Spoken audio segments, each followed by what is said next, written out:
কখনো কোনো কিছু বানাতে গেলে আমার সাথে কিছু না কিছু উল্টাপাল্টা হবে, এই নিয়ে 2 থেকে 3 বার আমি মেয়োনিজ বানানোর চেষ্টা করছি। একবারও খুব ভালো করে হয়নি। যাই হোক, অনেকদিন পর আবারও ট্রাই করেছি আর এটা বানিয়েছি। মোটামুটি এটা খাওয়া গিয়েছে, তার আগেটি একটাও খেতে পারিনি। কখনো রসুনের গন্ধ করেছে, কখনো কাঁচা মরিচের গন্ধ করেছে। যখন যেটা দিয়ে ট্রাই করেছি সবসময় খারাপ হয়েছে। এবার কোনো কিছুই দেইনি, রসুনও দেইনি, কাঁচা মরিচও দেইনি, সামান্য যা যা লাগে তা দিয়েই বানিয়েছি আর এবারটা পারফেক্ট হয়েছে। এরপর আমি সকালবেলা বট এসেছিল আমাদের বাড়ির সামনে, ওইখান থেকে বট নিয়ে নিলাম। বট বলতে গরুর ভুঁড়িকে বোঝাই আমরা, আর এটা আমার খুব পছন্দের একটা খাবার।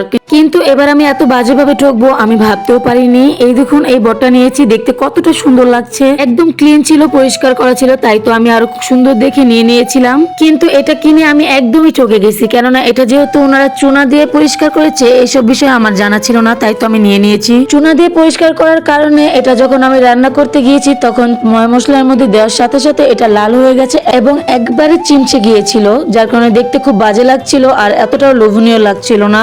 যাই হোক, এখানে আমি টমেটো দিয়েছি আর এটা দিয়ে আজকে রান্না করব।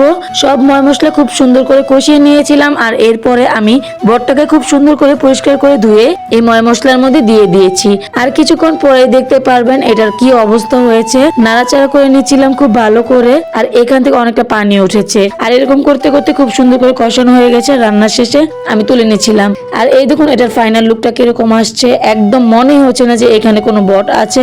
ডাইরেক্ট দেখা যাচ্ছে যে কি দেখা যাচ্ছে আমি বলতেও পারছি না। এটা যে বট রান্না করছে আমার মনে হচ্ছে না। যাই হোক, এরপর আমি সন্ধ্যার দিকে আমার খালা শাশুড়ির হাতে স্পেশাল শুটকি ভর্তাটা করে নিচ্ছিলাম। উনি খুব মজা করে শুটকি ভর্তাটা করে থাকে, আমার খুব ভালো লাগে। আর এটা হলো ফেওয়া শুটকি, আর এই শুটকিটা আমি সবচেয়ে বেশি পছন্দ করি, এবং লুট্টে শুটকি, এই দুইটা শুটকি আমার অনেক বেশি পছন্দ। আর এখানে উনি বেটে নিচ্ছিল সবকিছু। আমি যেহেতু জাল কম খাই তাই অল্প কয়টা শুকনো মরিচ দিয়েছিলাম। এরপর এইগুলো বেটে নিয়ে সে এখানে রসুন দিয়ে দিয়েছে এবং ওই শুটকিটা দিয়ে দিয়েছে। তারপর এটাকে আবার ভালো করে বেটে নিচ্ছে।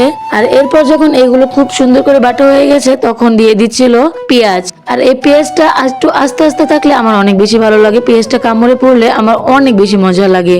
যাই হোক, এটা একটু আস্তে আস্তে রাখে আর এতে আরো বেশি লাগে মজা খেতে। আর এখানে আমি একটু পাটা পুছা ভাত খেতে চাচ্ছিলাম, তাই আমাকে আমার খালা শাশুড়ি পাটা পুছে ভাতটা দিচ্ছিল আর আমি এটার মধ্যে খেতে বসে গেছি। প্লেটে নিয়ে নিয়ে আলাদা করে, এখানে খেতে খুব ভালো লাগে। আর যে কোনো ভর্তা শেষে আমি এক মুঠো হলেও ভাত পুছে খেয়ে, এতে অনেক বেশি মজা লাগে। যাই হোক, ভর্তাটা অনেক মজা ছিল, অনেক মজা করে খেয়েছি। আর সত্যি উনি অনেক মজা করে বানায় যে কোনো ভর্তা। যাই হোক, এর আগে পিছে আমি অনেকবার অনেক কিছু ট্রাই করেছি, কোনোটাই পারফেক্ট ভাবে হয়নি। কি হয়েছে আমি নিজেও জানি না। তাছাড়া যে কোনো রেসিপি আমার বানাতে অনেক বেশি ইচ্ছে করে, অনেক বেশি ভালো লাগে, তাই তো ট্রাই করি আর আস্তে আস্তে হয়ে যাবে ইনশাল্লাহ। আজকের এই শুটকি ভর্তা দিয়ে পাটা পোছা ভাত খেতে খেতে আপনাদের সাথে বিদায় নিচ্ছি। আল্লাহ হাফেজ।